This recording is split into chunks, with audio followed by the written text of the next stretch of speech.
میں کہہ رہا ہوں آدم صفی اللہ حسین کی وجہ سے، نوح نجی اللہ حسین کی وجہ سے، ابراہیم خلیل اللہ حسین کی وجہ سے، میرا اللہ کوئی ایک بندہ ہو جو وہاں جائے جہاں میں لے کے جانا، وہ لا الہ حسین کی وجہ مولا حسینی سطح عطا فرما۔ میں نے صفی اللہ کہا تھا عمومی سطح پہ، بات صفی اللہ نجی اللہ کی نہیں ہو رہی، بات کلیم اللہ خلیل اللہ کی نہیں ہو رہی، وہ لا الہ الا اللہ۔ میری نہ مانو تو اجمیر میں سوئے ہوئے اس فقیر کی مان لو، دین است حسین، دین پناہ است حسین، بقائے لا الہ ہے، حسین لا الہ ہے، حسین نے لا الہ الا اللہ کو بچایا۔ اب سارے نبیوں کی محنت حسین کے ایک سجدے نے بچایا، اب حسین کی محنت کیسے بچے؟ بات یہاں لے کے جانا چاہ رہا تھا، وہاں لے کے آ رہا ہوں۔ اس کا مطلب ہے کہ حسین سے پیچھے اگر ہم دیکھیں تو ہر نبی کی محنت ہے، بقا حسین کے ہاتھ میں۔ اب اس کا مطلب ہے کہ آدم کی نبوت، نوح کی نبوت، ابراہیم کی خلت، موسیٰ کا کلیم اللہ ہونا، عیسیٰ کا زہد، یعقوب کا گریہ، یوسف کا حسن، محمد رسول اللہ، علی ولی اللہ، یہ سب کچھ سمو گیا حسین میں۔ اب دین، اس سے پہلے دین تھا، اب اسلام آ گیا حسینیت کی صورت۔ اب حسینیت کو آگے بڑھانے کا نام ہے عزاداری شبیر۔ اب ہر سال یہ کہانی، ہر سال یہ قصہ کیوں دہرایا جاتا ہے؟ لوگ ہم سے سوال کرتے ہیں، نہیں جی ہر سال حسین کی بات کرنا کوئی ضروری تو نہیں، ایک مرتبہ لوگوں کو پتہ ہی چل گیا ہے تو روزانہ دن میں 5 دفعہ نماز کیوں پڑھتے ہو؟ ایک بار کہہ نہیں دیا لا الہ الا اللہ، نہیں آپ جاگ نہیں دے، ایک دفعہ لا الہ الا اللہ کہہ دیا تو بس کہہ دیا، یہ خدا 5 دفعہ کیوں بلاتا ہے؟ کیا اس کو تمہاری عقیدے میں شک ہو گیا؟ کیا اس کو تمہاری نیتوں پہ شک ہو گیا؟ لیکن خدا عمل کا اظہار مانگتا ہے، خدا چاہتا ہے اگر مجھ سے محبت کرتے تو اظہار تو کرو، اس اظہار کا نام نماز ہے۔ کیونکہ جدید ملک ہے، یہاں پر عزاداری کی بھی جدید رسومات ہیں۔ بلکہ کہتے ہیں امام بارگاہ میں آنے کی کیا ضرورت ہے؟ گھر میں اگر ہم ٹی وی پہ بھی مجلس دیکھیں تو مجلس ہو ہی جاتی ہے۔ نماز گھر میں پڑھنا واجب ہے، جماعت کے ساتھ آ کے پڑھنے میں اجر کیوں ہے؟ جماعت کے ساتھ پڑھو تو اجر میں اضافہ۔ کسی بھی مذہب کے مولوی کے سر پہ قرآن رکھ کے پوچھو کہ نماز جماعت کے ساتھ پڑھنے میں اور گھر میں پڑھنے میں فضیلت ہے کیا؟ وہ کیا کرنے، گھر میں پڑھو گے تو اور ہے، جماعت کے ساتھ پڑھو گے تو اور ہے۔ حسین گھر میں سنو گے تو اور ہے،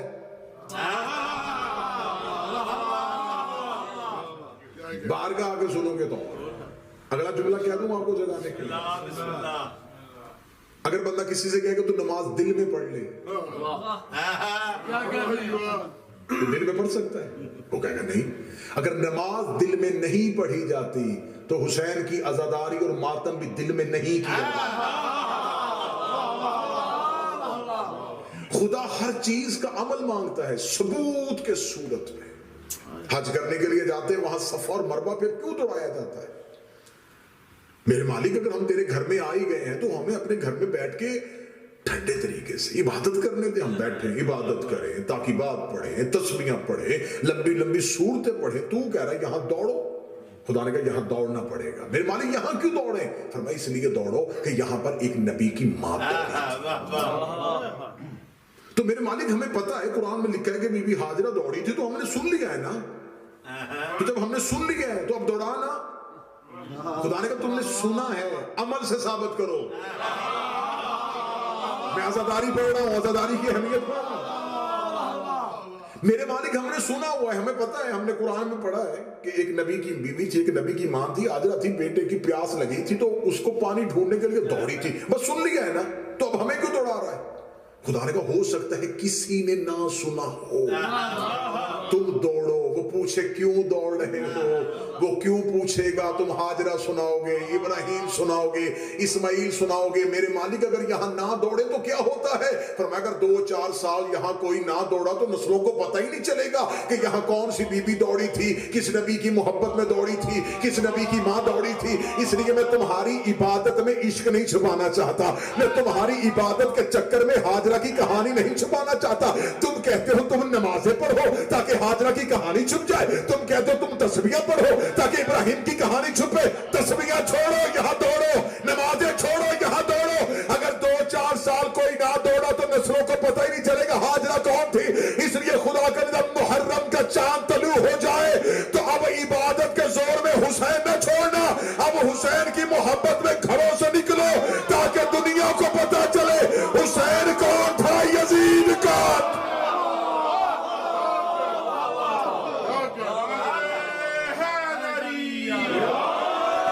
جیسے خدا عبادت میں، اگر آج کہیں گے میرے مالک ہم عبادت کریں گے، خدا کہتا مجھے عبادت نہیں، مجھے عشق مکمل چاہیے۔ خدا واقعات کو زندہ رکھتا ہے، خدا واقعات کو زندہ رکھتا ہے تاکہ عشق کی کہانی چھپنے نہ پائے۔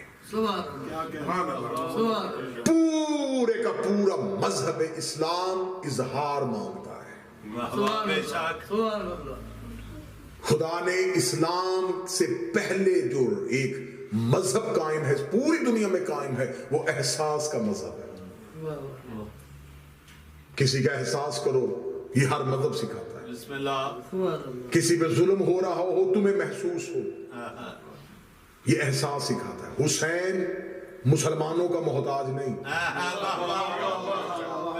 جس کے پاس احساس نام کا مذہب ہے اسے بھی چاہیے کہ حسین کی مظلومیت کو محسوس کرے۔ ایام اعظام میں اگر آپ کہیں گے ہم گھروں میں بیٹھ کے بھی حسین کو سن لیں گے، نہیں، ایسا نہیں ہوگا۔ حسین ابن علی کے گھر کی طرف آؤ۔ مجھے باخدا میں پاک بارگاہ میں ہوں، مجلس حسین میں بیٹھنے کی فضیلت اگر سن لوں نا۔ چھٹے امام کے پاس ایک بندہ ہے، اسے کہا مولا اتنا بیمار ہوں کہ ہر حکیم سے دعا لے لیا، شفا نہیں ہو رہی۔ فرمایا ہمارے ذکر میں بیٹھا کرو اور ذکر میں بیٹھ کے تیز سانس لیا کرو۔ اسے کہا مولا کیا ہوگا؟ فرمایا ذکرنا شفا، ہمارا ذکر شفا۔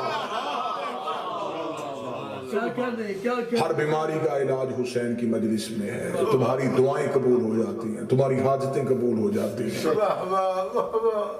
عزائے حسین میں بیٹھنے کی فضیلتیں کتنی بڑی ہیں۔ میرے 8ویں شہنشاہ جتنے میرے آئمہ ہیں ان میں سے سب سے زیادہ امیری تقریباً میرے مولا علی ابن موسیٰ رضا پہ تھی۔ میرے مولا موسیٰ رضا امیر مولا ہونے اور عزاداری حسین برپا کرتے تھے۔ ناصر بھائی جب عزاداری حسین برپا کرتے تھے تو میرے مولا خود قالین بچھاتے تھے۔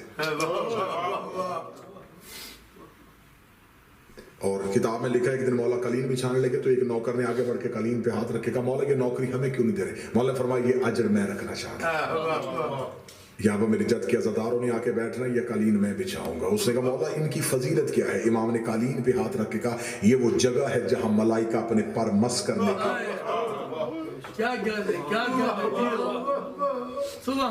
مجلس شبیر میں تم بیٹھتے ہو تو عرش سے ملائکہ خدا سے کہتے ہیں میرے مالک ہماری پوری زندگی کی عبادت لے،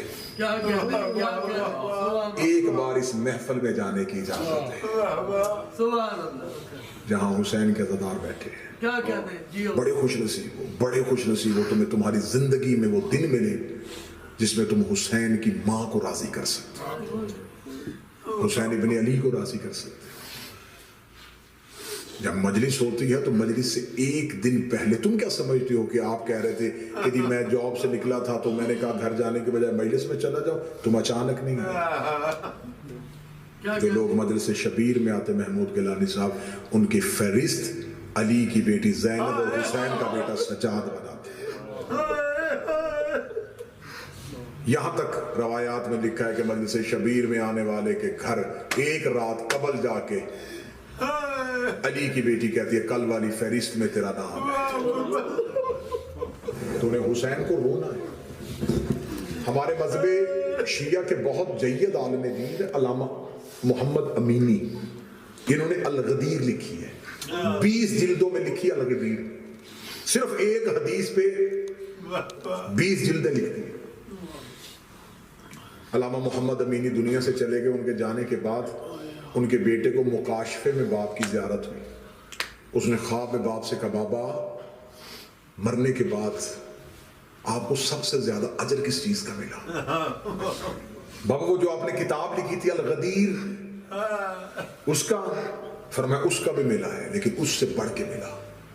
بابا کس چیز کا؟ فرمایا وہ جو میں زیارت حسین کے لیے جایا کرتا تھا اس کا اجر میری ہر محنت سے زیادہ ملا۔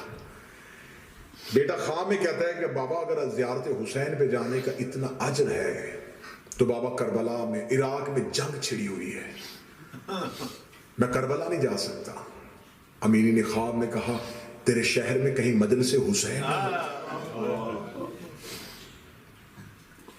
جتنے زائر بیٹھے ہیں یا جو زیارت سے واقف ہیں وہ اس چیز سے واقف ہیں کہ مولا حسین کے حرم میں ہر جگہ پہ دعا قبولیت ہوتی ہے، لیکن جو قبائے حسین ہے نا، گنبد حسین کے نیچے کہتے ہیں جو دعا مانگی جائے وہ قبول ہوتی ہے۔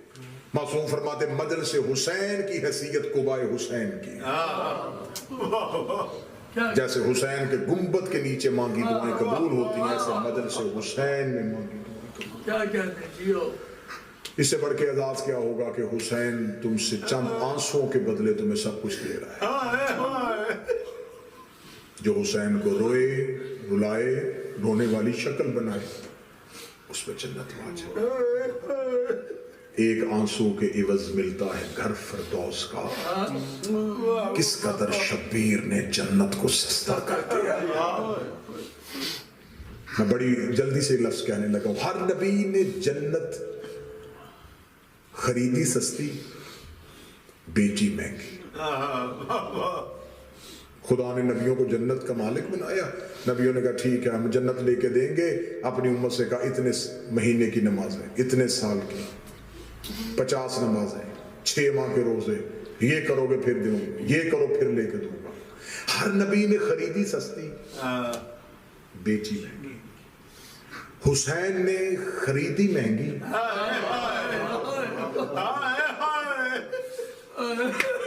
جس نے نہیں ہائے کہا وہ مجھ سے پوچھے کہ آپ نے کہا مہنگی خریدی، کیا مہنگی خریدی؟ اکبر کا لہو دے کے حسین نے خریدی۔ جوان بھائی کے بازو دیے، 6 ماہ کا بیٹا دیا، جس کی نہیں ہائے نکلی وہ چاند رات رونے نہیں آیا، بہن کا برقع دیا، بیٹی کے تر دیے۔ بیچی کتنی؟ فرمایا ایک مچھر کا پر بھیگ جائے تیری آنکھ میں آنسو آئے، میں محمد کا بیٹا تیری جنت کا۔ ابھی مجلس تمام ہوگی، ماتمداری ہوگی، محرم کا چاند آسمان پہ نہ بھی نظر آئے، اس نیت سے وہ آسمان کی طرف اور یہ سوچ کے کرنا کہ تم آباد شہر میں چاند دیکھو گے، علی کی بیٹیوں نے جنگلوں میں یہ چاند علوی صاحب لہذا سے معاف کر دیں، ایک دم اللہ کو حسین جنت کتنی کی مہنگی خرید کے حسین اکبر کا جگر دیا تھا، قاسم کے ٹکڑے دیے تھے، اصغر کی لاش دی تھی، سیدوں سے معافی مانگ کے، زینب جیسی بہن کا برقع دے کے۔ آج اتنا رو لینا کہ پہلے پرسے میں حسین کی ماں تم پہ راضی ہو جائے، جو اونچی آواز میں رو رہے ہو علی کی بیٹیاں تمہیں کسی غم میں نہ رلائیں۔